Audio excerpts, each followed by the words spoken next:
Welcome to this energy source and management course. आज हम लोग नया चैप्टर देखेंगे, that is energy conservation technique. इससे पहले एक चैप्टर देखा था that was based on energy conservation and management.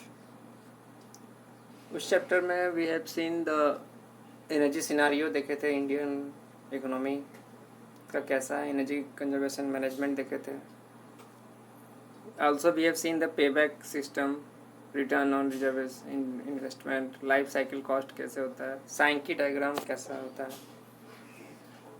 आज इस चैप्टर में देखेंगे techniques, mainly distribution of energy, energy conservation, energy audit क्या होता है और मेथड्स ऑफ एनर्जी कंजर्वेशन।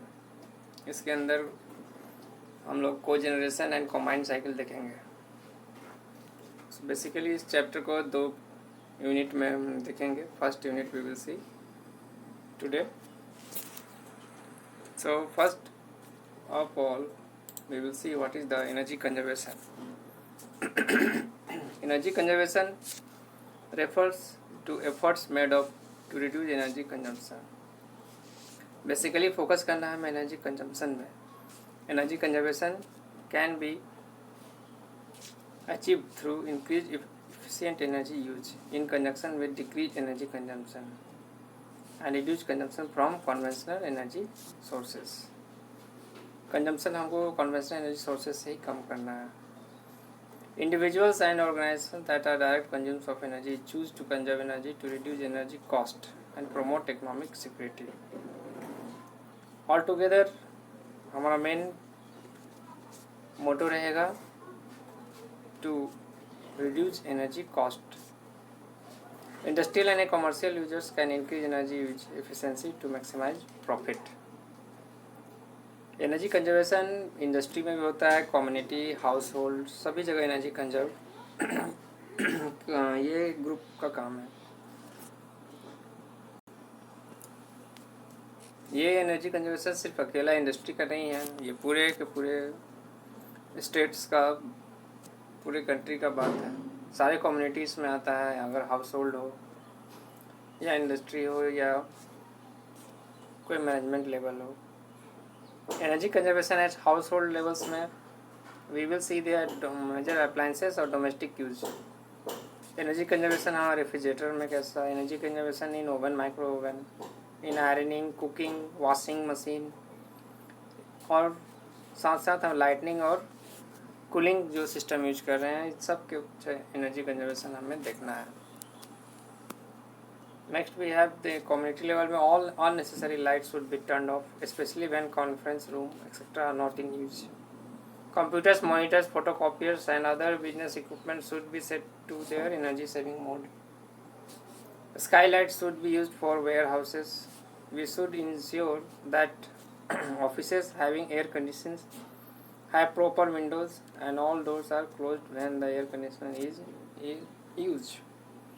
तो ये एक जनरल नेसेसिटी सभी लोगों के साथ है कि हमें हर मिलकर प्रयास करना है टुवर्ड्स एनर्जी कंजर्वेशन।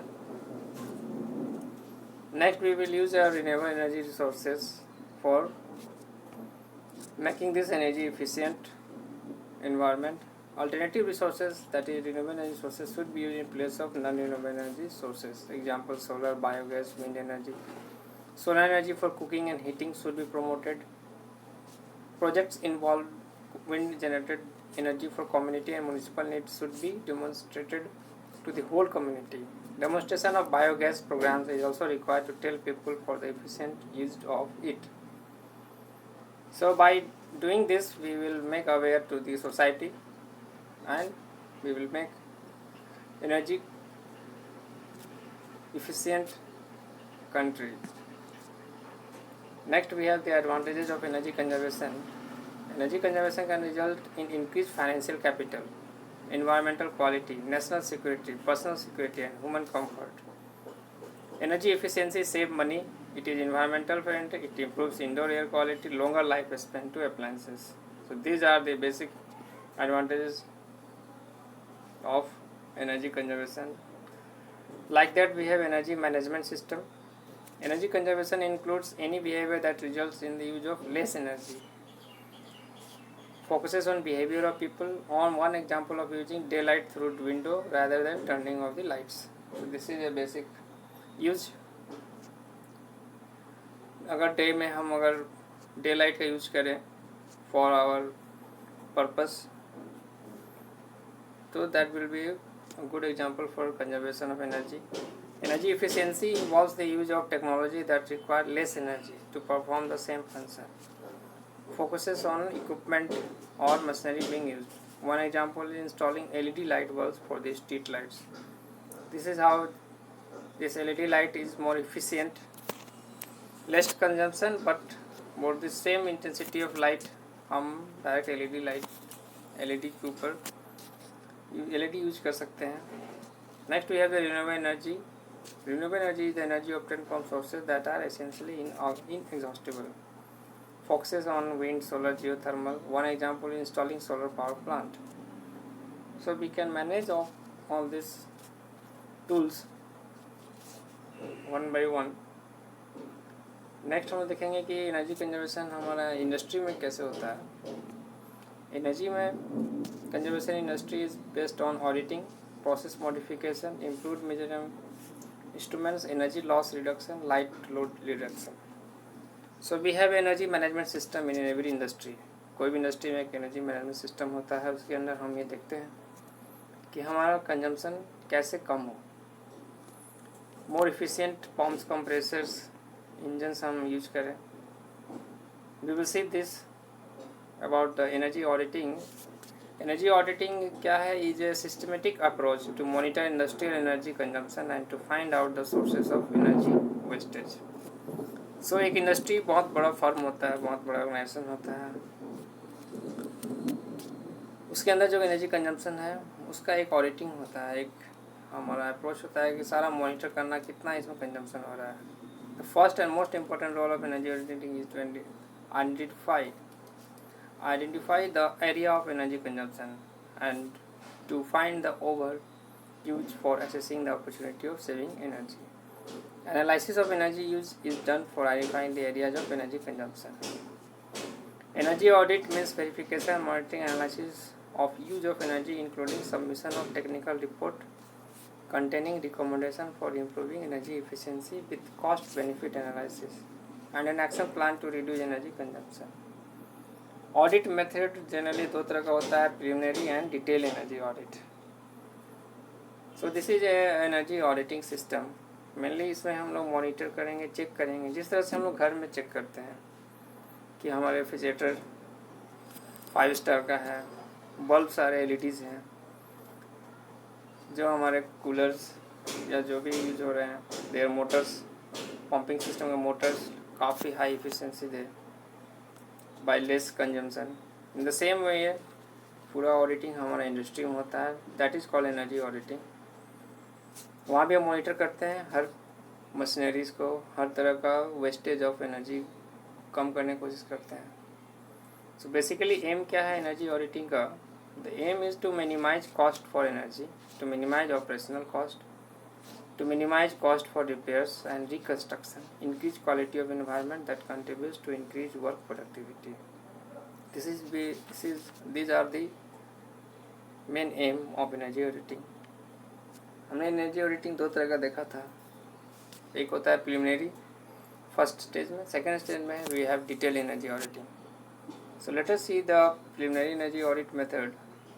इसमें होता है establish energy consumption in the organisation, estimate the scope for saving, identify for most likely and easiest areas of attention, identify immediate especially no low cost improvements or saving, set a reference point, identify area of more detailed study or measurement. Preliminary energy audit uses existing or easily obtained data. So preliminary में first stage है हम कहाँ energy efficient system utilise कर सकते हैं.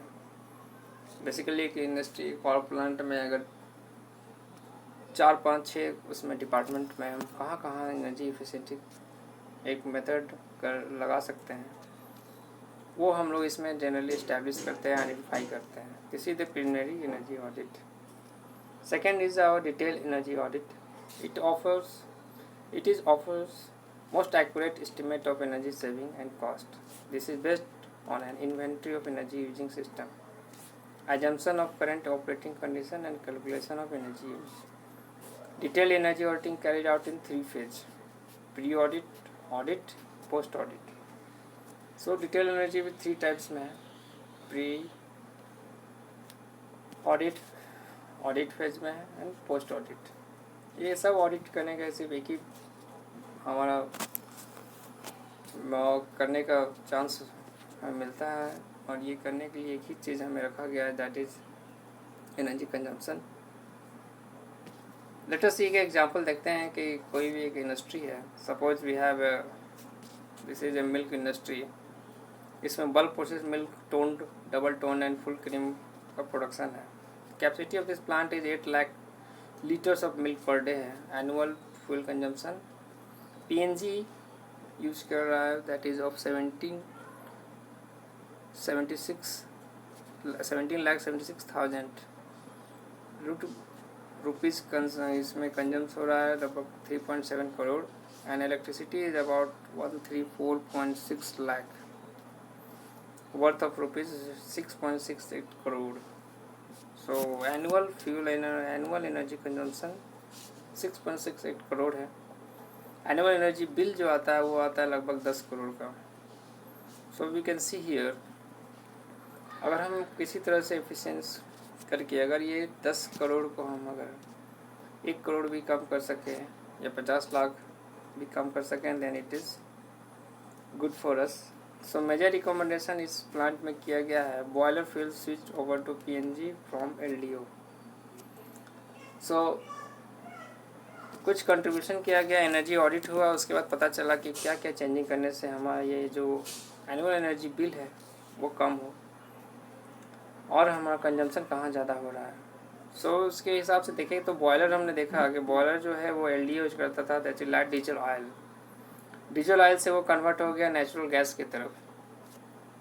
So generally तो उसके natural gas में क्या है कि कंप्लीट कम्बसन होता है विथ हाई एफिशिएंसी, और हमारा LDO यूज करने पे पॉल्यूशन भी होता था। Steam supply to ICP from this boiler, improvement of power factor 0.9 to 0.996 तक पावर फैक्टर हमने इलेक्ट्रिसिटी में पावर फैक्टर को ये बढ़ाया। New air compressor installed, lowering ACC, installation of auto blow down system for boiler.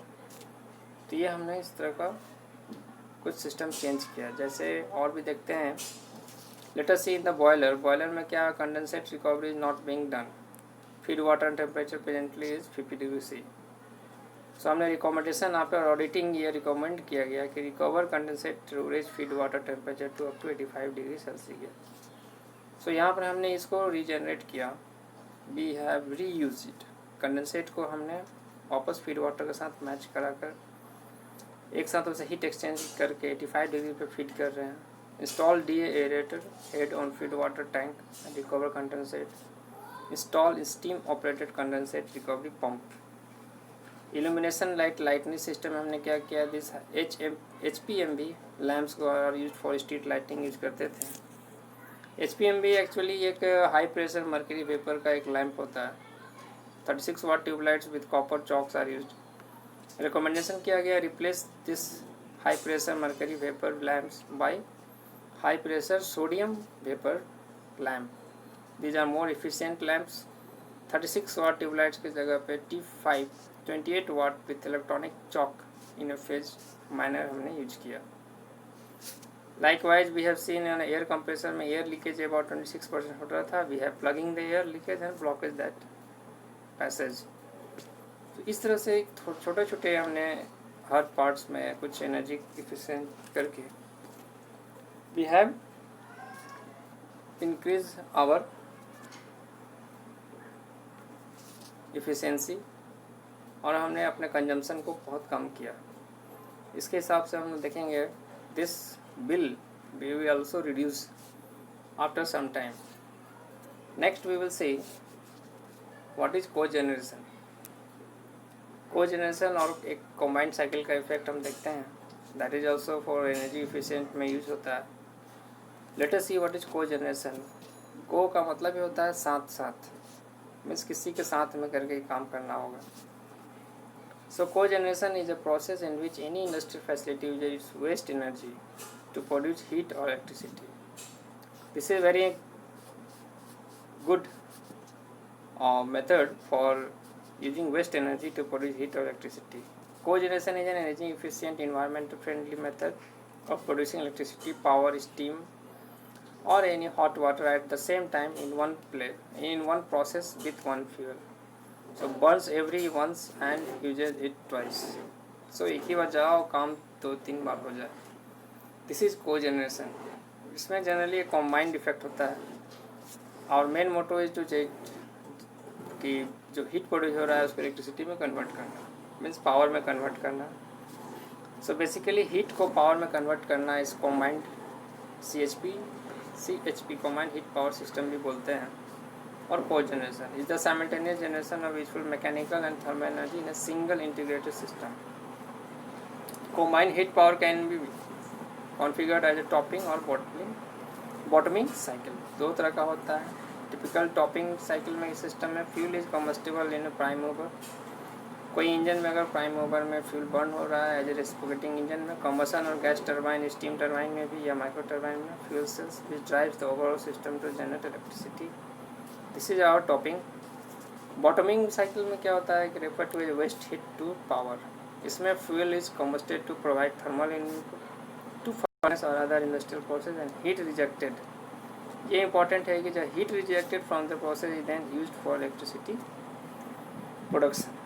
So fuel combustion होने के बाद main channel में भी फ्यूल कम्बसन हो रहा था. सेकेंडली हम लोग इसमें भी उसका वेस्ट एनर्जी से भी यूज कर रहे हैं फॉर द पावर.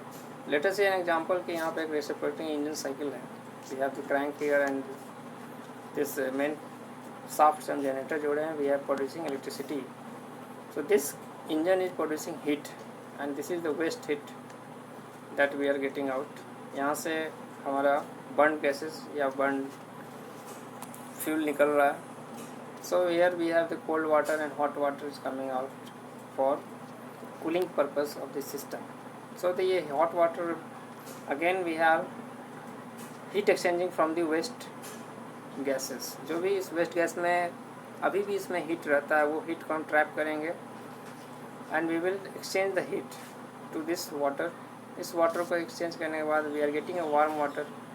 इस वार्म वाटर को हम लोग कहीं सर्कुलेट करके अगेन कहीं यूज कर लेते हैं and that use water is may be for heating any कोई कमोडिटी या कोई हाउसिंग और या फिर कोई लिविंग पर्पस को हीट वाटर चाहिए. वहाँ पर हम लोग इसको एक हीट एक्सचेंज करके same water will circulate again to this engine and the warm water will go and it will exchange the heat. ये दूसरे जगह हीट दे के खुद ठंडा हो जाएगा और फिर ठंडा पानी हमें यहाँ मिलेगा. This will be circulate and we will get that wastage energy. Next हम लोग देखेंगे और we have the iron steel industry में क्या होता है that we have a furnace that is blast furnace. Blast furnace से हमारा जो भी गैस निकलता है that is mainly the carbon monoxide gas, also hydrogen gas, then we have the methane gas. इस गैस को हम यूज करते हैं by giving it to a boiler. Boiler में हम ये गैस को बर्न करते हैं बाय विच बॉयलर के लिए हमें कोई फ्यूल नहीं लगा. डायरेक्टली जो वेस्ट जो हीट निकल रहा है बॉयलर इस ब्लास्ट फर्नेस से जो भी वेस्ट गैस निकल रहा है वो वेस्ट गैस को हम डायरेक्ट यहाँ पर यूज कर रहे हैं टू रन द बॉयलर. और बॉयलर से हम we will run the generator और alternator by going through the turbine process. So burner जो यहाँ बर्नर में फ्यूल जा रहा है that is nothing but the waste of the blast furnace. So iron steel industry के अंदर ये प्लस पॉइंट हो जाता है कि ये उनके लिए they will convert it to the and they can use this energy for their own plant. खुद प्लांट के लिए ये यूज कर सकते हैं. So there will be very little cost of the fuel. वो डिक्रीज होगा जो फ्यूल हम बर्नर में यूज़ करते हैं बॉयलर में बर्न करने के लिए. क्योंकि फ्यूल हमारा डायरेक्ट वो gas, carbon monoxide gas, this hydrogen, this are highly combustible gases, वो जलते हैं और यहाँ ट्यूब्स में पानी को वो स्टीम में कन्वर्ट करते हैं। देन फिर स्टीम से टरबाइन को मूव करके we will run the generator and we will getting the electricity. In the same way this is the heat power generation. और इसमें हम देखेंगे we have combustion turbine reciprocating engine heat recovery unit में combustion turbine और reciprocating engine CHP system में burns fuel may be any fuel to turn generator to produce electricity and use heat recovery device to capture the heat from the turbine or engine. This heat is converted into useful thermal energy, usually in the form of steam या hot water. So यहाँ पर भी देख रहे हैं जिस fuel से हम कोई टरबाइन अगर हम मूव कर रहे हैं। नेक्स्ट हम लोग देखते हैं जिस इंजन जो turbine it may be anything, जिससे जो हीट रिकवरी, जो भी वेस्ट हीट, जो भी फ्लू गैस या कह सकते हैं जो स्मोक निकल रहा है आफ्टर बर्निंग दैट फ्यूल, तो ये जो वेस्ट हीट है हम उस हीट रिकवरी यूनिट से वाटर हीट करके वाटर को हीट कर रहे हैं and we are using that hot water और स्टीम फॉर एनी हीटिंग और कूलिंग पर्पस। अगर कंडेंसेट करके उसको वाटर बनाएंगे या फिर उसको हम हीट को डायरेक्ट यूज कर सकते हैं। कोई बिल्डिंग फैसिलिटी या ग्रिड में किसी को यूज हो सकता है वो direct heated water, mainly in the colder country, जहाँ कोल्ड है या फ्रोजन कंट्रीज़ में इस तरह का सिस्टम इंस्टॉल करने से वी आर गेटिंग, हमें फिर से वो बिल्डिंग्स में अपना एक हीट सोर्स कोई दूसरा नहीं रखना होगा, directly from the turbine we are getting that heat source. So mainly steam power plant के बगल में अगर कोई बिल्डिंग है या फिर कई सारे एम्प्लॉय को फैसिलिटेट करने के लिए वहाँ पर we have the quarter system plant में होता है, तो इस तरह से हम उस क्वार्टर में या बिल्डिंग में यूज़ कर सकते हैं इस हीट रिकवरी में। In the same way we have energy अगर 100% है तो वेस्ट हमारा 60-70% होता है एंड यूजफुल मिलता है हमें 30 to 40%। लेकिन जब वेस्ट हीट एनर्जी को रिकवर करने के लिए CHP सिस्टम लगाते हैं देन वी हैव एनर्जी 100% और उसमें हमारा 10% ही वेस्टेज होता है, क्योंकि यहाँ पर हम चाहते हैं ज़्यादा से ज़्यादा यूज़ कर लेना वेस्ट हीट को and that is converted into useful electricity approx 90%। So this is very much efficient than any other heat recovery system. Next we will see the efficiency advantages. इसमें हम देखते हैं कि CHP is very high, means highly efficient. By using waste heat CHP plants can reach efficiency range approx 80% तक ये जा सकता है। This compares with efficiency of gas power station which in the UK which range between 49 to 52%. Coal fired plant are less with efficiency of around 38%. So we can see here thermal power station से जो हमारा condense heat recovery का ये rate है कि CHP में आते आते वो हम देखते हैं एफिशिएंसी उसका ग्रेटर देन 80% हो रहा है, जबकि यहाँ पर थर्मल पावर प्लांट से हम सिर्फ 50-60 तक ही राइज कर सकते हैं। So they are very efficient. Advantage देखते हैं CHP का, that operational advantage is security of supply, steam raising capabilities है। फाइनेंशियल एडवांटेज भी है इसमें, reduce primary energy cost, stabilize electric cost. Environmental advantage is that improve fuel efficiency, reduce CO2 emission. CO2 emission reduce कैसे होता है? Because we are burning that CO2, we are using again and again that CO2 या कोई भी gas अगर one burn है तो फिर हम उसे बर्न करके सेकेंड बर्निंग में यूज़ करके again we can use it. Lower sulphur dioxide ये मीन्स लोअर SOx का वैल्यू हमें मिलता है with the use of natural gas as a fuel. Next advantages हम देखते हैं, reduced losses in electrical network because cogeneration installation are usually closer to the consumption point, increases competition among electricity producers, reduce emission of CO2 and other substances, and contributes to sustainable development. Cogeneration reduces energy cost and so it makes the competitiveness of enterprises increase. So these are the topic जो आज discuss किया हमने cogeneration, इसको ही हम लोग combined cycle बोलते हैं। Same way आज हमने देखा energy techniques, energy conservation techniques, कैसे हाउस होल्ड, कैसे कम्युनिटी, इंडस्ट्री एनर्जी में कैसे कंजम्पशन के लिए एनर्जी ऑडिट होते हैं। This preliminary level then detail energy audit होता है। एक एग्जांपल देखा हमने कि किस तरह से एक मिल्क उद्योग है, अगर उसके अंदर हमने देखा कि उस प्लांट में कैसे हम एक बॉयलर, कंप्रेसर और इल्यूमिनेशन लाइटनिंग सिस्टम को थोड़ा सा चेंजिंग करके हम उसको एफिशिएंट कर सकते हैं। Next we have the cogeneration और कॉम्बाइंड साइकिल हमने देखा। Mainly we have seen this CHP system, so there are advantages also. Next we will continue this topic further. Then till then, thank you, have a nice day.